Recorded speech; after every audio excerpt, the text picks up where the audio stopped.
Okay, I'm gonna start doing some voiceovers for my vlogs, and I figured this is probably the best one to do it because of how just crazy this day was. So, had a flight to Montreal at around 5 p.m., so left around 3 p.m. Had tickets to the Canada-US Four Nations game, so get to the airport, no luggage, just my passport, phone charger, and then that's it.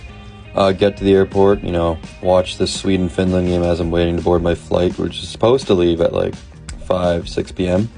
And then it gets delayed like a couple hours, so I end up spending a decent amount of time on the airplane. Supposed to be in Montreal in time for the 8 p.m. start time of the game. So I was literally watching the first period when the three fights happened on the plane. Plane didn't end up taking off to like 8:50.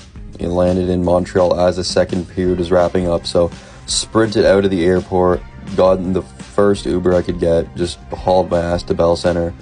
Got there right in time for the start of the third period. So, watch the third period, I'm just glad I got there, shout out to the pilots who flew through a snowstorm. But, that's third period is electric. Just wish I got to see the three fights at the start, but it is what it is. And then my return flight to Toronto was supposed to be at like 5 a.m. That got canceled because of the snow, so only way back to Toronto was a bus at 11:30. Game ended at 11, so sprinted out of the arena to the bus. Got on the bus, was supposed to be back in Toronto at like 6 a.m., Didn't get back to like 9 a.m. because of a bus crash on the highway. Got back to Toronto, packed immediately. Then me and my boy Luke went to Union, took the UP Express to Pearson. Train got stopped halfway there, had to get off. Uber to Pearson, check in our bags, made it to the gate right on time, and it's probably the most hectic day of traveling of my life.